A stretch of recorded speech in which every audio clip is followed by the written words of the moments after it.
네, 시청자 여러분 안녕하세요. 수익을 말하다 김성계 블록체인 토크의 김은혜입니다. 자, 지난 시간까지 2강 여러분들 함께 하셨는데요. 자, 암호화폐에 대한 열풍이 좀 잠잠해졌음에도 불구하고 관련된 연구는 끊임없이 이어가고 있습니다. 정확한 데이터를 위해서는 이처럼 확실한 정보가 가장 중요한 것 같은데요. 자, 오늘도 저희 수익을 말하다와 함께 블록체인에 관련한 알찬 정보들 함께 가져가 보시길 바라겠습니다. 자, 오늘도 수익을 말하다를 통해서 다양한 정보 여러분들과 함께 할 텐데요. 말씀드린 내용에 대해서는 투자 판단에 대한 조언입니다. 해당 상품의 가치와 수익률을 보장하지 않는다는 점 다시 한번 유의해 주시길 바라겠습니다.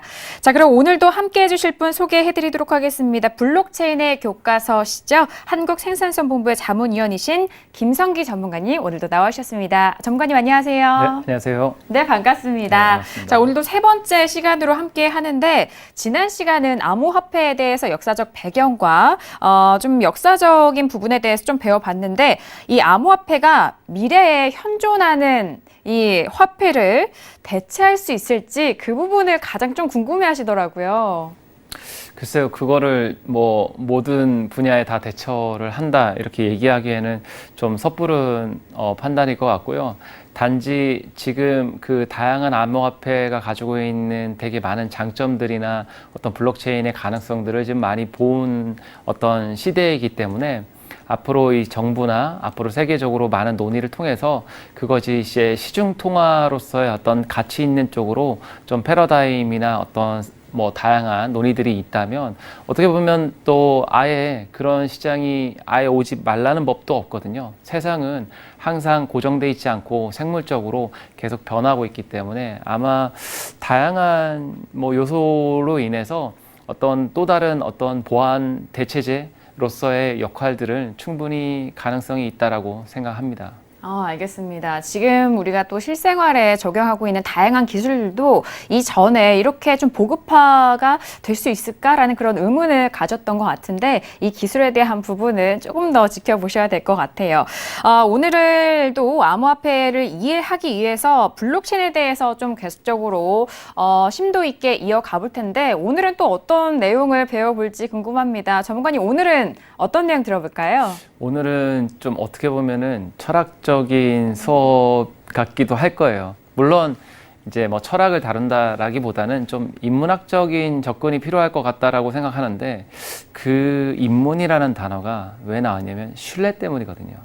그래서 오늘은 그 신뢰 문제를 다루는 데 있어서 블록체인이 가지고 있는 좀 인문학적인 사고 그런 것들이 무엇이 있나 그걸 좀 내면을 좀 팔려고 하는 거고요. 이거는 뭐 이게 좋다 안 좋다가 아니라 우리가 그걸 제대로 고증하고 제대로 이해하는 데 필요로 하는 좀 선행적인 좀 중요한 개념이다라고 생각하고 그걸 또 오늘은 좀 풀어가는 그런 자리를 마련했습니다. 네, 알겠습니다. 오늘도 상당히 기대가 되는 내용인데요. 자, 그럼 김성기 전문가님과 함께하는 수익을 말하다. 오늘은요, 블록체인의 인문공학이라는 주제로 이야기 들어보도록 하겠습니다. 지금부터 함께 하시죠.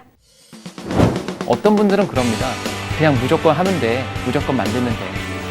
너무 일방적이고 좀 외골수적 생각 아닐까요? 우리의 사고가 디지털에 갇혀서 빠져나오지 못하고 있잖아요. 우리가 이 정보를 다루고 가공하는 이 디지털 사회가 너무 좀 기술이라고 하는 테마에 너무 함몰돼 있고 매몰돼 있지 않나요? 이 또 다른 비트코인을 만들고 모기지 상품으로 비트코인을 찍고 그 상품을 팔기 위해서 알트코인을 찍고 수많은 코인들로 막 도배를 해가지고 만든다 한들 금융위기는 결국 사람이 문제를 일으키기 때문에 온다는 겁니다. 우리가 현실 세계에 맞는 재료를 담기 위해서는 현실 세계의 재해석과 재탄생이 필요합니다. 김성기 전문가의 블록체인 톡 지금 바로 시작합니다.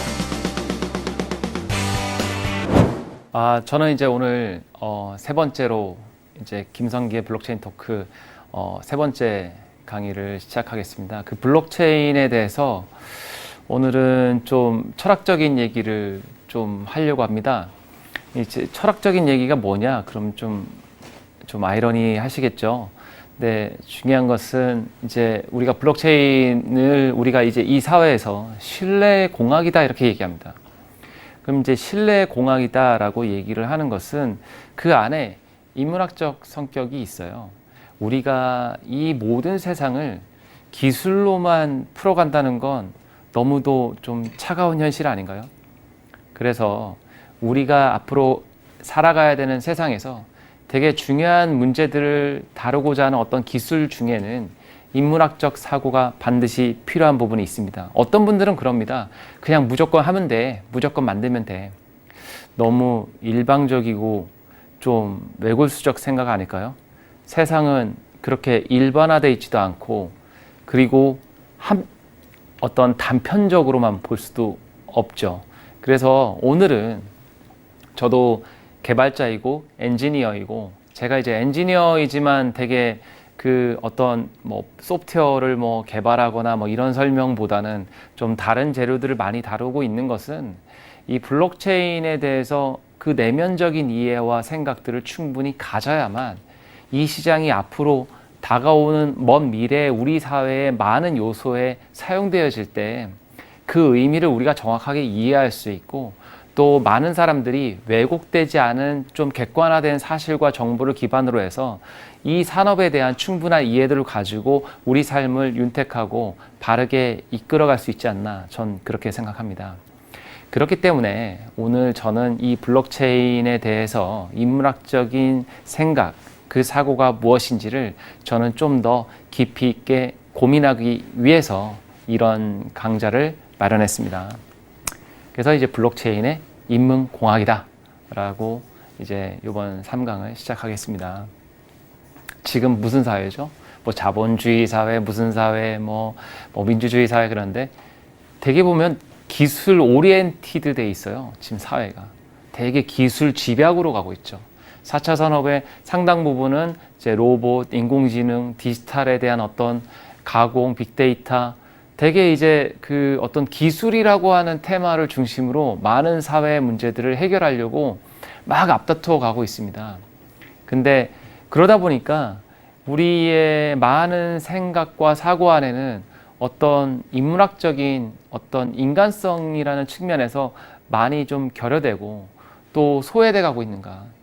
오죽하면은 단어 중에 정보 소외계층이라는 단어가 나올 만큼 우리가 이 정보를 다루고 가공하는 이 디지털 사회가 너무 좀 기술이라고 하는 테마에 너무 함몰돼 있고 매몰돼 있지 않는가. 우리는 우리가 살아가고자 하는 이 풍요로운 인간 사회를 좀 만들어내기 위해서 앞으로 다양한 어떤 사고적인 관점, 인문학적인 사고를 기술이라는 단어에 제대로 적용을 해야만 앞으로 발전을 합니다. 이 외국에 있는 유명한 어떤 많은 어떤 엔지니어링을 하는 집단들을 보면 단순하게 엔지니어만이 IT를 할 수 있다라는 사고를 갖지는 않더라고요. 우리나라는 좀 그게 좀 강한 것 같아요, 한국은.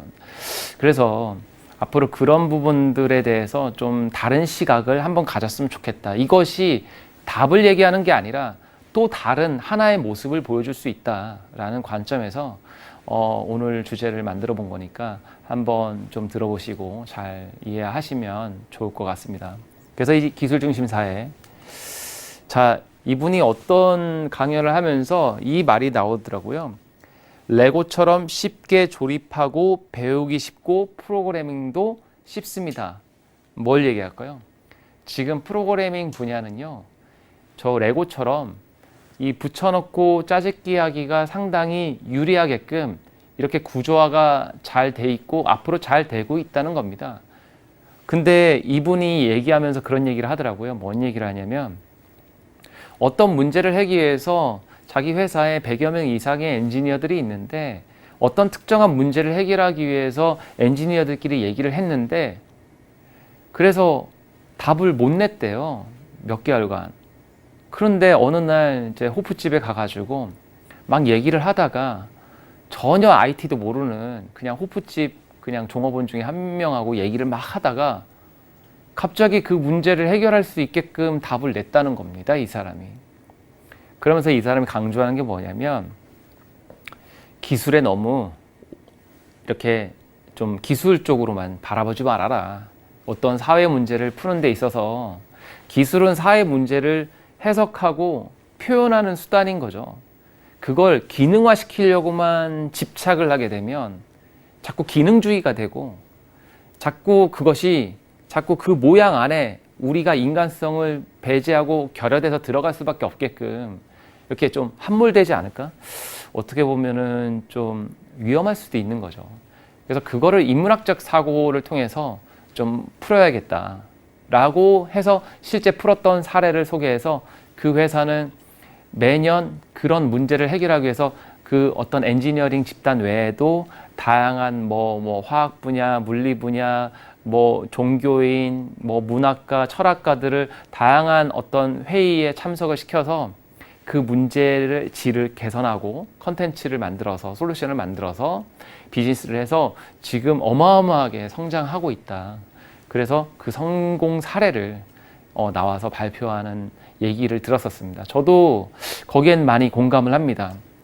저도 이제 프로그래밍을 아이들한테 가르쳐 본 적이 있어요. 주말에 일요일 날 이제 코딩 교육이라고 해서 스크래치나 이런 거 가지고 이제 요즘 뭐 코딩 교육 뭐 붐이 있어가지고 뭐 그 초중고등학교 의무 교육 한다고 막 4차 산업에 중요하다고 해서 막 하고 있죠.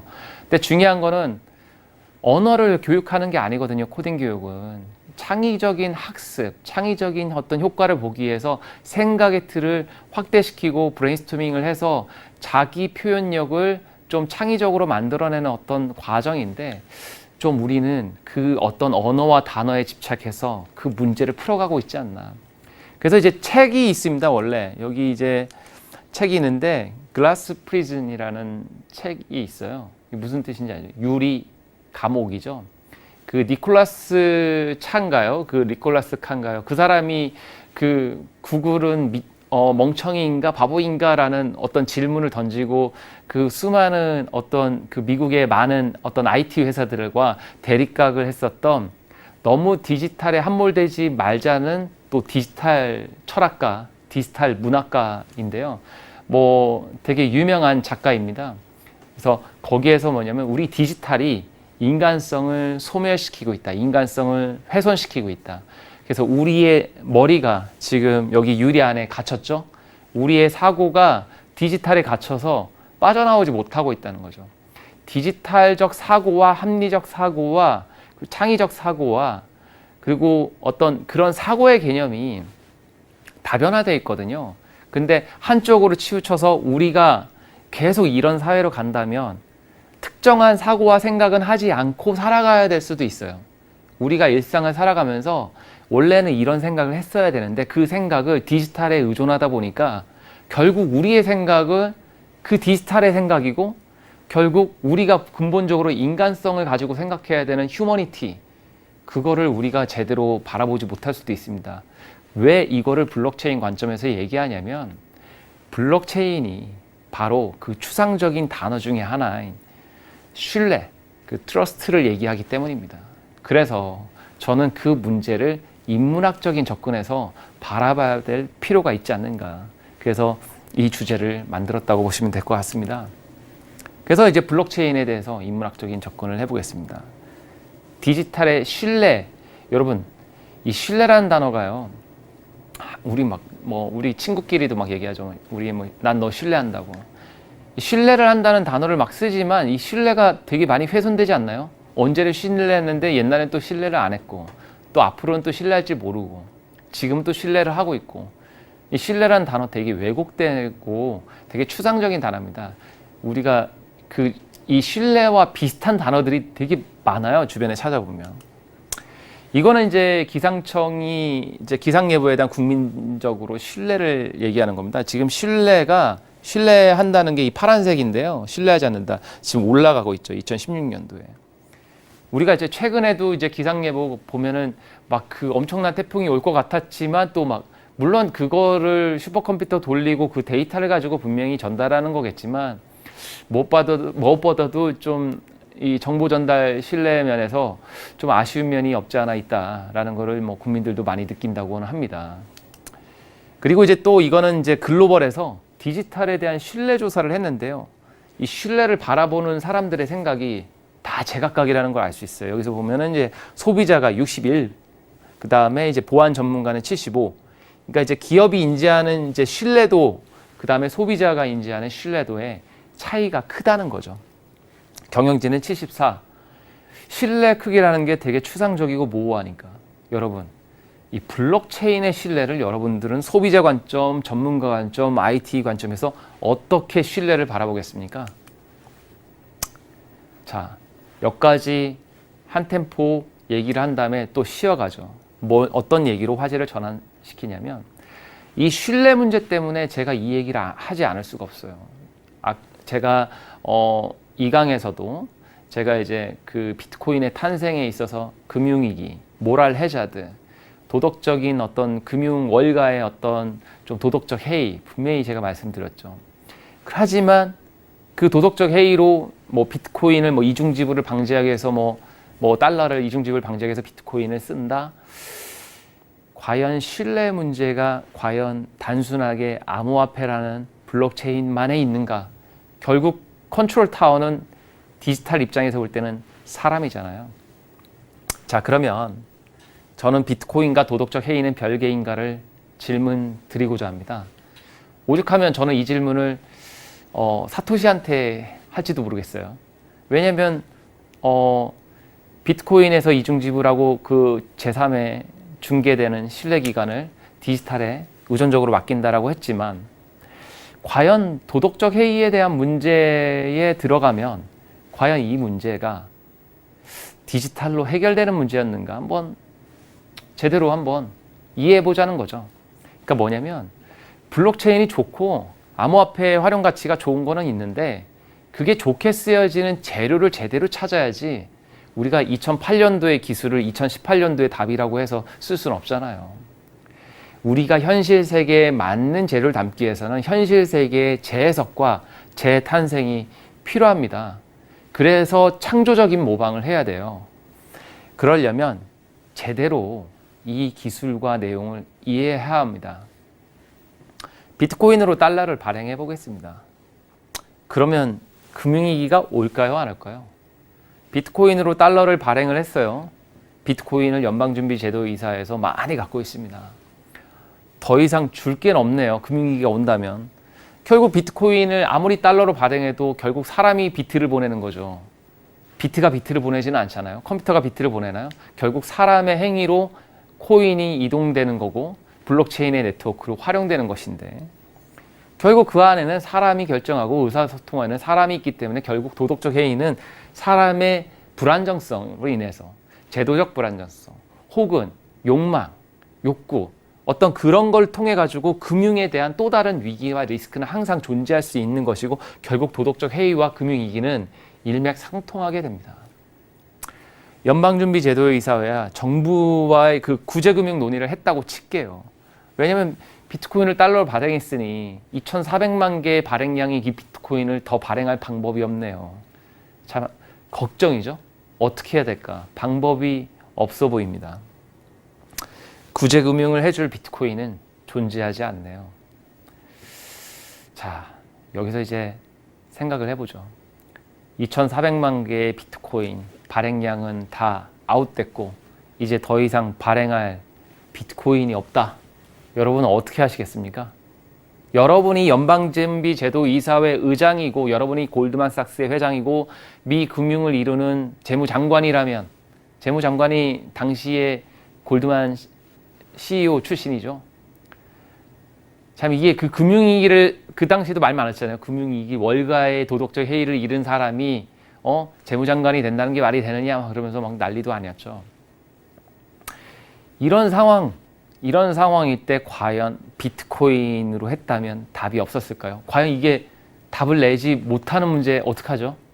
답을 못 내게 되면 이 또 다른 비트코인을 만들고 모기지 상품을 비트코인으로 찍고 그 상품을 팔기 위해서 알트코인으로 찍고 수많은 코인들로 막 도배를 해가지고 만든다 한들 금융위기는 결국 사람이 문제를 일으키기 때문에 온다는 겁니다.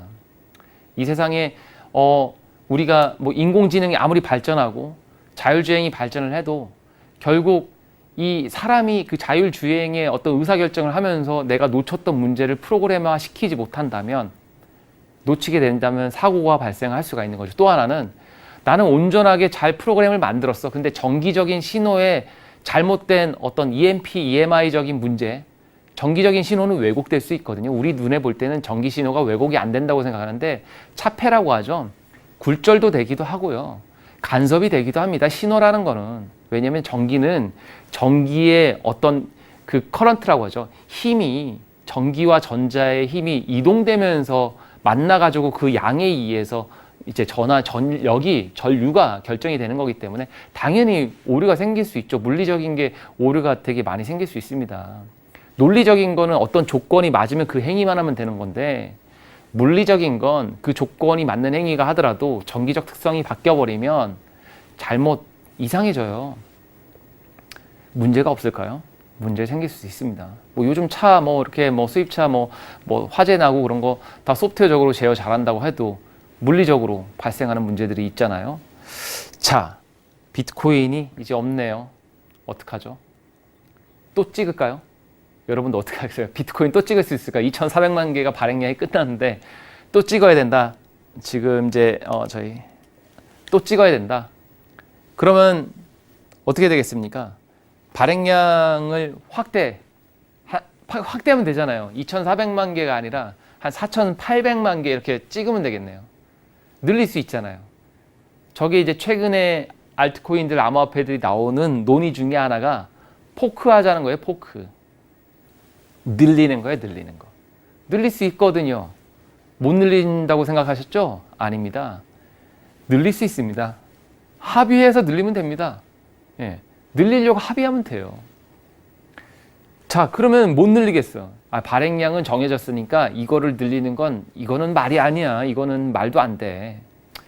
자, 이제 막 참과 거짓으로 막 갈리고 막 사회적 갈등과 논의가 막 일어나고 막 그러겠죠?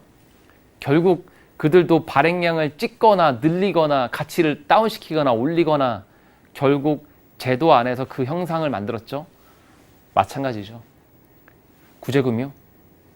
해줄 게 없어요.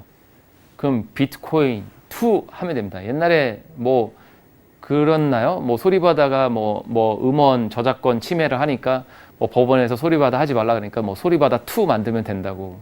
법적으로는 판결문에 소리바다와 소리바다 2는 다른 거다. 그런 얘기들도 제가 들었습니다. 어디서. 그걸 이제 세그윗이라고 합니다. 쪼개서 이렇게 이원화시키고 법정 그냥 어떻게 보면은 구제 금융 코인 만든 거예요. 예. 그러니까 결국은 이렇게 하면 되니까 자꾸 비트코인이 답이다 이렇게 맹신하지 말자는 거죠. 좋은 걸 쓰려면 좋은 재료에 맞게끔 쓰자는 거죠.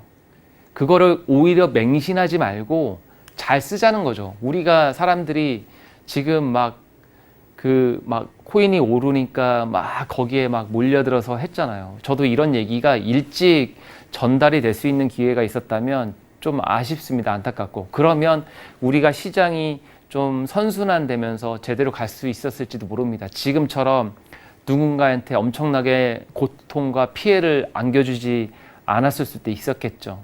이제 중요한 거는 우리가 가지고 있는 사회 문제를 해결하는 데 있어서 우리가 만병통치약이 되지 않고요. 다만 이것이 가지고 있는 좋은 재료, 우리가 장점과 단점이 있는데 장점이 크면 단점을 커버할 방법을 찾아야죠. 그런 것처럼 우리가 이 블록체인에서 말하고자 하는 어떤 온전하고 완벽한 만병통치약의 모델이 아니라 그것이 가지고 있는 신뢰를 해석하는 또 다른 재료는 다른 인간적인 과정에서 문제가 있으니 그거를 해결하기 위한 다른 요소와 재료로 이 블록체인의 모델을 써야 된다는 겁니다. 거기에는 이게 기술적 사고로 보입니까? 이건 인문학적인 생각이 필요하고 사회과학적이고 사회공학적인 이해도를 뒷받침하지 않으면 이 현상과 문제를 제대로 해결하기가 어렵게 됩니다. 자, 그래서 이제 이 비트코인이 가격이 올라가니까 여러분들 좀 놀랍죠? 근데 이제 그거는 희소가치 프리미엄이라고 해서 발행량이 한정적이어서 그렇습니다. 이제 발행량이 한정적이지 않을 수도 있고 수많은 코인이 나올 수도 있다고 생각하니까 이게 그 가격을 계속 유지할 수 있을까라는 의구심마저 들죠? 여러분들 고민을 많이 해봐야 됩니다. 가치 있는 가치 표현이 제대로 이루어지는 쪽에 투자가 이루어져야 되고 그것이 선순환되는 새로운 모델들에 집중을 해봐야 되는 시기가 아닌가 그렇게 생각하고 있습니다. 그 대표적인 희소성을 얘기하는 건 부동산입니다. 그래서 이제 부동산의 가치를 좌우하는 게 희소성이죠. 오직 뭐 같은 자리에 여러 개 부동산이 있을 수 없잖아요. 하나밖에 없는 거고 그 유일한 거고. 이런 것처럼 암호화폐도 그런 희소성 가치에 의해서 가격이 많이 상승하고 있고, 이것이 바로 불안전한 시장의 안정장치의 역할을 하는 것인데요. 이게 바로 가상화폐에도 그대로 적용된 거죠. 자, 우리가 이제 블록체인에서 말하고자 하는 다양한 어떤 사고들은 우리가 가지고 있는 사회의 현상 안에 다 녹아져 있었던 거예요. 희소성이 있는 거, 그리고 제한된 거, 뭐 네트워크 이용, 다양한 어떤 요소들, 다양한 요소들은 우리가 다양한 사회의 문제와 현상에서 해결하려고 모여서 만들어서 섞어봤는데, 결국 그 모형 안에도 약점이 존재할 수도 있다라는 거죠. 그래서 그거를 우리가 새로운 사고로 철학적으로 접근할 필요가 있다. 그래서 저는 이렇게 설명드리고 싶어요. 예전에 이게 뭐 플라톤, 뭐 아리스토텔레스, 뭐 되게 유명한 이 그림이죠. 이 배경에 있는 그림이 그 유명한 그림인데, 뭐 이렇게 뭐 플라톤, 소크라테스 뭐 얘기하고 뭐 그런데요. 여기 안에 다 있는데, 옛날에는요, 철학과 수학과 과학, 이것이 다른 논의가 아니었습니다. 같은 석상에서 그것이 정치의 발전, 뭐 예를 들어서 벤담의 공리주의 얘기, 뭐 그다음에 뭐 소크라테스, 뭐 그러면 뭐 절대다수의 절대행, 뭐 이런 수많은 어떤 다양한 재료들, 뭐 계몽주의 사상 때부터 나왔던 어떤 스미스, 그리고 그 이전에 스코틀랜드 철학가들의 어떤 움직임들, 그런 어떤 역사적 배경에는 또 과학과 또 그 과학을 입증하고 천문을 또 연구하고 또 그거를 이해하는 차원에서 또 새로운 철학과 논의들이 있었던 것처럼, 우리는 이 문제, 블록체인을 다루고자 하는 문제에는 이 다양한 인문학적 사고들을 고민하고 그 안에 신뢰 문제를 다루기 위해서 어떻게 해석을 해야 되느냐, 이게 되게 중요하다는 것을 말씀드리고 싶습니다. 자, 이제는 아셨죠?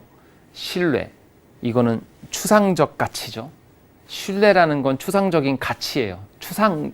추상적인 단어이면서도 그 아체 믿음이라는 게 있잖아요. 신뢰한다는 건 믿기 때문에 신뢰하는 거니까 그 안에는 그 믿음에 대한 값어치가 존재하죠. 근데 이거를 기술로, 이걸 이제 임플리먼테이션 그러는데, 구현합니까? 개발하는 겁니까? 이거는요, 그런 어떤 사회 관계로 프레젠테이션 하는 거죠. 표현이 돼야 되죠. 자유의 실상, 평화의 상징 비둘기, 뭐 사랑, 우리가 이거를 구현하려고 자꾸 그러잖아요. 이걸 자꾸 기능화시키려고 하잖아요. 이거를 어떻게 이 재료로 표현해서 신뢰 문제를 만드는지를 고민해야 된다는 것이죠. 근데 그거를 너무 쉽게 표현한다는 건 좀 블록체인을 좀 너무 좀 가볍게 보이는 게 아닌가. 이거 되게 어렵고 되게 중요한 어떤 재료입니다.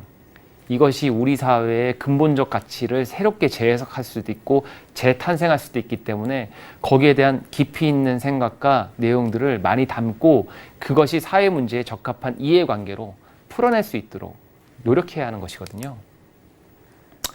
추상적 가치를 기술로 표현한다면 그것이 이제 결합이 있겠죠. 어떻게 결합할 것이냐.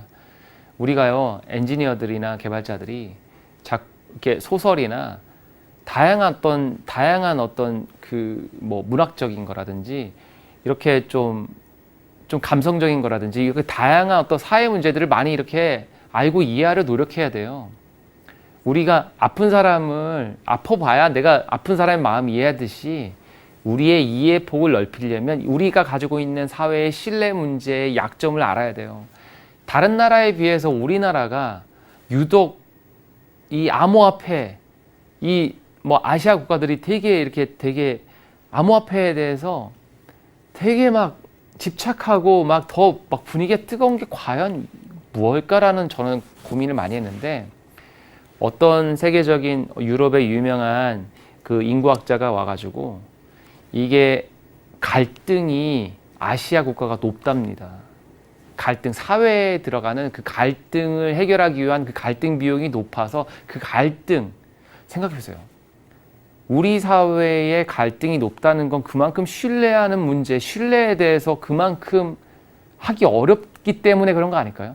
신뢰를 많이 못하니까 갈등이 있는 거죠. 그러니까 자꾸 신뢰 문제에 더 집착하는 게 아닐까? 그리고 그 신뢰 문제를 풀기 위해서 이 암호화폐가 갖고 있는 어떤 밸류가 분명히 그 문제를 풀 거다라는 좀 막연한 기대감이 또 불필요한 오버슈팅을 만드는 게 아닌가.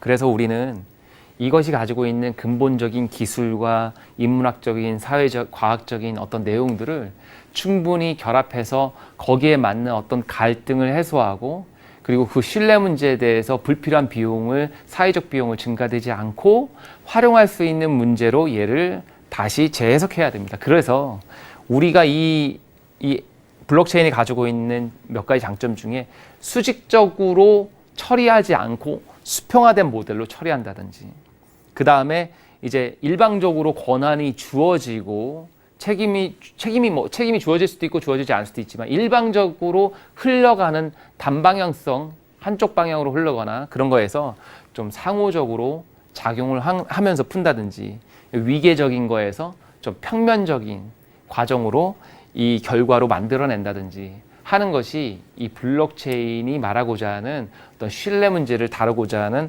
어떤 해석, 내면적 해석입니다. 그래서 이 해석을 우리가 충분히 이해할 필요가 있다. 아직도 이 시장은 진화하고 있습니다. 아직도 이어지고 있고요. 계속 가고 있습니다. 아직 답이 결정된 시장이 아닙니다. 아직 지금 모든 게 온전하게 블록체인이 모든 문제를 다 해결했다, 그게 아니라 그 문제를 해결하기 위해서 지금 전 세계에 있는 많은 기업들이 그 문제를 찾기 위해서 노력하고 있습니다. 얼마나 많은 기업들이 있냐면요, 이만큼이나 있습니다. 이거는 아마 다 있는 게 아니고요, 이제 어디 자료에 있는 거 캡처해서 보여드린 건데 이거보다 몇 배로 더 많습니다. 지금 한 3, 4배 더 이상 될 겁니다. 엄청나게 많죠. 우리가 알고 있는 기업보다 진짜 우리가 이쪽 시장에서 블록체인으로 답을 내겠다라고 달려드는 수많은 기업들이 이렇게 많다는 거 여러분 보이시죠? 모든 분야, 모든 사회, ATM, 비용 서비스, 캐피탈 마켓, 결제 구조, 서비스 개발부터 소셜한 분야까지 다 이 블록체인을 활용하는 다양한 분야들이 존재합니다. 엄청나게 많죠. 여러분들이 이런 무분별한 정보들이 난립하고 있을 때 정확한 해석을 가지고 이런 기업들을 이해하고 바라본다면 여러분들이 훨씬 더 좀 정보를 소비하는 거잖아요. 이 정보를 알고서 내가 그거를 제대로 소비할 수 있는 정보 소비자로서 이 충분한 이제 지식이 좀 뒷받침되면 도움이 될 거다라고 생각하고 있고요. 그래서 저는 이렇게 말합니다. 기존에는 우리가 지식경제, 공유경제 플랫폼 그랬어요. 공유경제, 지식경제. 이제 앞으로 우리는 데이터 경제, 선순환되는 에코 경제, 그리고 암호 경제, 더 나아가서 신뢰 경제를 만들어 나가는 쪽으로 패러다임을 단순하게 옆으로 옮기는 게 아니라 이젠 위로 끌어올려야 되기 때문에 저는 패러다임 로프트라고 표현을 하고 싶습니다. 그래서 앞으로 이 패러다임은 더 그 우상향할 수 있게 가겠다 해서 패러다임 로프트라고 표현하고 싶은데요. 앞으로 살아가고자 하는 다양한 어떤 블록체인의 어떤 기술 시장에서 이 인문학적인 재료와 신뢰 문제를 만들기 위해서 여러분들 이제 신뢰가 되기 위해서는 우리가 어떻게 할까를 고민했을 때 블록체인의 어떤 모델이면 좋겠어라는 어떤 사고를 우리 안에 담고 우리 주변에서 그걸 이용이 된다면 여러분들 사회에 훨씬 더 나은 정말 4차 산업을 이뤄나가는데 정말 그 기반의 중심이 되는 역할로 이 블록체인 활용이 충분히 될 거다, 그렇게 생각합니다. 이상으로 3강 내용을 마치도록 하겠습니다. 감사합니다. 어떤 분들은 그럽니다. 그냥 무조건 하면 돼, 무조건 만들면 돼. 너무 일방적이고 좀 뇌골수적 생각 아닐까요? 우리의 사고가 디지털에 갇혀서 빠져나오지 못하고 있잖아요. 우리가 이 정보를 다루고 가공하는 이 디지털 사회가 너무 좀 기술이라고 하는 테마에 너무 함몰돼 있고 매몰돼 있지 않나요? 이 또 다른 비트코인을 만들고 모기지 상품을 비트코인으로 찍고 그 상품을 팔기 위해서 알트코인으로 찍고 수많은 코인들로 막 도배를 해가지고 만든다 한들 금융위기는 결국 사람이 문제를 일으키기 때문에 온다는 겁니다. 우리가 현실 세계에 맞는 재료를 담기 위해서는 현실 세계의 재해석과 재탄생이 필요합니다. 다양한 사회의 문제와 현상에서 해결하려고 모여서 만들어서 섞어봤는데 결국 그 모형 안에도 약점이 존재할 수도 있다라는 거죠. 너무 디지털에 함몰되지 말자는 또 디지털 철학가, 디지털 문학가인데요. 뭐 되게 유명한 작가입니다. 그래서 거기에서 뭐냐면 우리 디지털이 인간성을 소멸시키고 있다, 인간성을 훼손시키고 있다. 자유의 세상, 평화의 상징들이 사랑. 우리가 이거를 구현하려고 자꾸 그러잖아요. 이걸 자꾸 기능화시키려고 하잖아요. 이거를 어떻게 이 재료로 표현해서 신뢰 문제를 만드는지를 고민해야 된다는 것이죠. 김성기 전문가의 블록체인 톡 지금 바로 시작합니다. 네, 오늘 수익을 바라다 김성기 전문가님과 함께한 블록체인의 인문공학 제3강 잘 들어봤습니다. 오늘도 다양한 내용들 여러분들과 함께하고 있습니다. 저희가 말씀드린 내용에 대해서는요, 투자 판단에 대한 조언이고요. 해당 상품의 가치와 수익률을 보장하지 않는다는 점 다시 한번 유의해 주시길 바라겠습니다. 자, 강의를 들어봤는데 강의를 들으시면서 궁금한 점들 조금 더 질문을 통해서 이어가 보도록 하겠습니다. 일단 암호화폐 자체가 생겨난 지는 2009년으로 거슬러 올라가는데 그때 시작한 암호화폐는 크게 주목을 받지 못했습니다만 최근에 많은 사람들로 인해서 급등락을 좀 반복을 한 상황입니다. 자, 이로 인해서 투자의 실패와 성공한 사례가 극명하게 갈렸다고 과언이 아닌데요. 암호화폐 투자 시에 가장 중요하게 생각하는 포인트는 어떤 것들이 있을까요? 이제 그 이중지불, 뭐 제3의 중개된 어떤 신뢰 문제를 어떤 중개자 제3의 기구를 두지 않고 해야겠다라고 한다면 우리가 고민해 봅시다. 이게 여러 사람들이 있잖아요. 사람들이 많이 있어요. 많이 있는데 그런 다양한 분들하고 커뮤니케이션을 통해 가지고 신뢰를 만들겠다. 뭐 7명의 모임이 있는데 그중에 7명이 다 합의하고 그 문제가 없다라는 거를 해서 갈 수 있게 뭔가를 하겠다라고 한다면 그들 7명인 사람들끼리 이제 커뮤니케이션을 하죠. 대화를 하죠. 얘기를 하고. 자, 그러면 그 문제를 네트워크라고 하는 상황으로 이렇게 바꿔놓을게요. 그럼 네트워크에서 서로 이렇게 대화를 하는 거죠. 통신을 하는 거죠. 그 통신을 통해 가지고 신뢰 문제를 극복하는 문제로 이렇게 재탄생이 된 거기 때문에 어떻게 보면은 이 암호화폐는 그 탄생하는 과정의 신뢰를 증명하는 일종의 보상입니다. 저는 이제 이걸 일컬어 디지털 인센티브라고 표현을 하는데요. 네. 그러니까 이제 기존에 뭐 이렇게 표현하시는 분들이 있는지 모르겠습니다. 제가 최근에 이 용어를 쓰고 있는데 왜냐하면 뭐 암호화폐가 뭐 문제다, 뭐 암호화폐는 정보가 뭐 암호화폐 자체는요 그냥 자산에 대한 암호 기술을 적용한 것일 뿐. 근데 이제 그것이 불법 ICO라든지 뭐 다단계 유통이라든지 이렇게 왜곡돼서 그렇지 그 기술 자체에 대한 속성은 의미 있는 요소들이 많이 갖고 있습니다. 그래서 이제 그런 것들을 좀 잘 이해하면서 좀 들여다보면 좋을 것 같고요. 그런 것들에 대한 관계를 해석하는 데 있어서 블록체인의 네트워크가 훨씬 더 경제성도 있고 또 상호작용에 대한 신뢰성도 높고 또 무엇보다 보안에서 특히 무결성 문제에서 뭐 다른 문제들보다 블록체인이 가지고 있는 어떤 장점들도 또 많이 이용되는 사례들이 있거든요. 그러다 보니까 이제 블록체인의 활용이 실은 다른 어떤 뭐 암호 자산이나 다른 어떤 그 뭐 바우처나 토큰에 이용하는 모델 중에 가장 어떤 테크니컬적으로 훨씬 어떤 경쟁력이 있는 모델이 된 것이고 당시에 이제 암호화폐 이제 내시라는 학자가 있어요. 예전에 그 뷰티풀 마인드라는 영화에 나오는 그 주인공이 바로 그 이제 내시라는 경제학자인데요. 뭐 그 이제 그 경제학자의 이론에서 이제 출발하다 보면 우리 뭐 대표적인 게 아시죠? 뭐 죄수의 딜레마? 네. 뭐 그런 게 이제 바로 게임 이론의 뭐 한 그렇죠. 예입니다. 그래서 이제 그런 게임 이론 중에 유인 합치적이라는 단어가 나와요. 그게 뭐냐면 어떤 우리가 이제 어떤 문제를 해결하는 데 있어서 보상이라는 게 실은 우리를 좀 모티베이션하게 하잖아요. 동기부여를 하는 거죠. 그렇죠. 네. 그러니까 그런 어떤 동기부여 요소로서 어떤 보상, 리워드 그걸 이제 돌려받고자 하는 심리가 있는데 네. 그것이 바로 디지털의 행위, 디지털의 행동 안에서 이루어질 수 있는 것이고 결국 어떻게 보면은 단순하게 그 보상을 이루는 것이 증명, 신뢰, 관계에 대한 어떤 제대로 된 해석과 어떤 그 상호작용을 통해 가지고 적절한 대가를 주는 건데 그 대가에는 아직까지는 가치가 존재하지 않잖아요. 네. 존재하지 않는 가치가 디지털 안에서 있으니까 디지털의 가치를 돌려준 거고 그래서 저는 디지털 인센티브다라고 좀 제 나름대로의 표현을 해본 겁니다. 그 비트코인에 투자했던 많은 분들은 이제 뭐 채굴이나 마이닝이라고 하는 그걸 통해 가지고 이제 보상을 받는 쪽에 이제 집중을 해서 이제 초기에 했던 분들이 이제 직접 투자를 해 가지고 뭐 큰 돈을 버신 분들도 있는데요. 지금은 이제 이 암호화폐가 이제 ICO라는 모델이나 뭐 IO 같은 최근의 모델이 나오면서 그 이제 이 가치에 있는 것에 이제 자본금처럼 이제 투자를 해가지고 이제 상장을 하면 시세 차익을 얻는 뭐 그런 모델처럼 지금 이제 대다수가 그 이제 시장에서 그리고 이제 그것이 이제 펀드멘탈이라고 하죠. 밸류가 이제 나오면 밸류에이션의 측면에서 올라가게 돼 있는 구조도 있고 뭐 떨어지는 건데 대다수가 실패를 보고 있죠. 근데 실패를 보고 있는 건 실제 사용성이 없어서입니다. 아직까지. 쓸 수 있는 게 있어야죠. 지금 당장 블록체인 있다고 수많은 사람들이 얘기를 합니다. 우리 손에 만질 수 있는가? 지금 제대로 다룰 수 있는가? 지금 당장 내가 그걸 써서 뭔가를 할 수 있는가?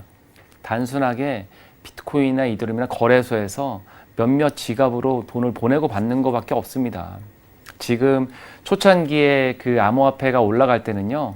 저는 이제 뭐 금융 공부를 좀 한 적이 있습니다. 뭐 이제 학교에서 배웠던 적이 있어서 그래서 이제 그 뭐 엘리어트 파동이론 있잖아요. 상승 3파, 하락 2파 뭐 이런 거. 하락 2파의 거의 끝단에 와 있어요. 또 하나는 뭐 가트너 그룹의 히포사이클이라고 해서 이제 뭐 지금 뭐 경합기에 와 있죠. 그리고 나서 이제 성숙기로 가는 뭐 그런 과정들도 있는데 저는 이제 순수하게 얘를 금융학적, 심리학적 모습을 본다면 지금은 딱 차트 기술적 분석으로 볼 때는 펀더멘털이 없어요. 그냥 단타를 친다고 해야 되나요? 사람들이? 그냥 지금 보여지는 모습에만 집중하고 있다는 거죠. 그 가치에 집중할 수 있는 어떤 재료들이 있을 때 거기에 정말 편승을 한다면 저는 앞으로 그것이 좋은 재료로 또 그 자금들이 또 선순환 돼서 필요한 곳에 기술적으로 또 우리의 삶을 좋은 쪽에 표현하는 쪽으로 쓰여질 수 있을 거다. 전 그렇게 생각합니다. 알겠습니다. 지금 뭐 현물로 만져지는 부분이 없다 보니까 네, 좀 감이 좀 오지 않으실 수도 있을 것 같아요. 그렇다면은 말씀을 해주셨던 뭐 단타 위주로 좀 접근하기 때문에 급등락이 상당히 좀 변동성이 많잖아요. 그렇다면은 좀 실질적으로 사용되기에 있어서 변동률이 좀 적어져야 될 텐데 이 부분 컨트롤 통제는 좀 어떻게 이루어질까요? 실질적으로 지금 이제 현물 시장이 이제 아까 제가 뭐 전 시간에 설명을 네. 드렸던 것처럼 꼬리가 몸통을 흔든다고 해서 파생 상품 중에 이제 옵션이나 선물이 있어요. 그래서 이제 이거는 이제 스프레드라고 뭐 레버러지 효과 뭐 이런 것들을 이제 다 그 안에 금융적으로 뭐 세타, 감마, 알파 뭐 그런 시간 가치, 프리미엄 다 이런 용어들이 있어요. 근데 이제 지금 이 암호화폐 시장에서 이 시장에서 그거를 금융학적으로, 금융공학적으로 제대로 된 재료 안에 담아놓은 적이 없어요. 단지 그냥 언제든 거래할 수 있게끔 만들었거든요. 실은 이것이 다양한 상품들이 확대되고 다양하게 이용돼서 그 가치에 대한 지수나 그리고 그 상품에 대한 가격에 대한 근본적인 어떤 밸류나 이것이 제대로 평가받아서 가격 산정과 그것이 시장의 팬덤이 제대로 맞아떨어지도록 마켓 트레이딩이 이루어져야 되는데 그것이 이제 이루어지지 않기 때문에 가격의 어떤 변동성을 제대로 잡아내지 못하는 것 같고요. 최근에 이제 ETF를 발행한다고 비트코인 ETF 뭐 미국에서 뭐 승인한다고 그러는데 이제 그런 것들도 실은 그 가격의 불합리성을 잡아내기 위한 일종의 좀 해치 수단이거든요. 또 상품을 만들고. 근데 이제 이 시장은 아직까지도 전통적인 그 시장, 전통 금융이나 솔직히 말해서 삼성전자 뭐 1년에 뭐 수백조 벌지만 아직 비트코인 시가총액 이제 120조 정도밖에 안 돼요. 그렇죠. 그러니까 하나의 시장을 만들어내기 위해서 더 큰 시장이 필요로 하는 재료를 제대로 이용할 수 있도록 환경을 조성해야 되지 않는가. 근데 이제 지금의 암호화폐 그 비동기성이라고 하죠. 가격이 불합리한 거. 그래서 시중 통화에 맞는 코인의 자산화와 그 다음에 그 투자 모형으로서의 자산화를 좀 이원화시킬 필요가 있지 않느냐. 저는 이렇게 생각합니다. 이원화시키는 부분에 대해서 말씀을 해주셨는데 그렇다면 비트코인으로 또 대표되는 암호화폐 그 밖에도 알트코인에 대한 가격이 너무 천차만별이에요. 그쵸. 네, 그 네네. 생각은 어떻게 하실까요? 그래서 이제 그 알트코인들 대다수의 코인들이 실제 시중 통화에서 움직여질 수 있는 어떤 페이먼트 결제 시장이라든지 네. 혹은 자산 시장이라면 자산의 투자 시장이 아니라 자산 그 자체에 대한 현물의 가격을 제대로 스프레드하는 시장이라면 그 가격 그대로를 이관하는 시장에서 쓸 수 있도록 좀 가격의 블록이 좀 재해석이 돼야 될 필요가 있지 않나. 좀 어려운 얘기지만 네. 아무튼 뭐 제가 갖고 있는 식견에서 그렇게 표현할 수밖에 없지만 어찌됐건 그것이 변동되지 않는 가치로 이동되게끔 별도의 트레이딩 구조를 따로 구축해 놓은 모델이 있어야 된다고 생각합니다. 네, 알겠습니다.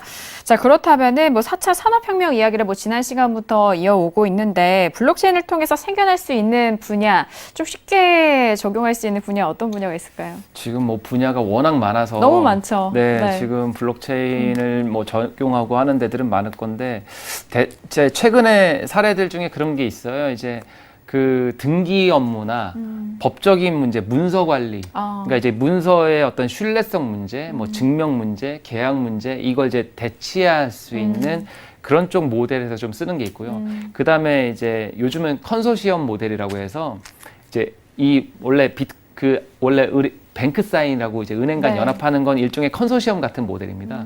그러니까 이제 블록체인의 모델의 신뢰성이 높은 이유가 참여에 대한 어떤 참여의 제재가 별로 없이 퍼블릭하게 누구나 참여할 수 있다는 장점도 있고 네. 또 그것이 투명성을 보장해주고 그 흐름을 이제 인지할 수 있게끔 하되 또 개인에 대한 지갑 흐름에 대해서 익명성을 보장할 수 있는 그런 어떤 좋은 재료들이 있는 거거든요. 네. 그러니까 그런 쪽에 쓰이는 것이라면 활용 가치가 되게 뭐 다양한 쪽에 많지 않을까 그렇게 생각합니다. 알겠습니다. 워낙 적용되는 분야가 무궁무진하기 때문에 지금 시간에 다 담아낼 수는 없지만 가장 좀 적합한 사례로 여러분들에게 이해를 돕기 위해서 말씀을 드렸으니까요. 참고를 해보시길 바라겠습니다. 자, 오늘 수익을 말하다 김성기 전문가님과 함께한 블록체인 토크 함께 해주신 김성기 전문가님과는 아쉽지만 여기서 인사 나누도록 하겠습니다. 전문가님 오늘 말씀도 감사합니다. 맞습니다.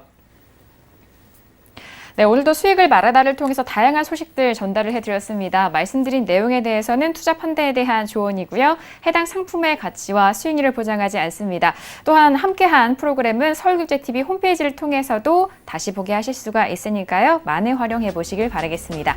자, 오늘 저희가 준비한 소식과 내용은 여기까지고요. 저희는 다음 이 시간에 다시 돌아오도록 하겠습니다. 함께해 주신 여러분 오늘도 고맙습니다.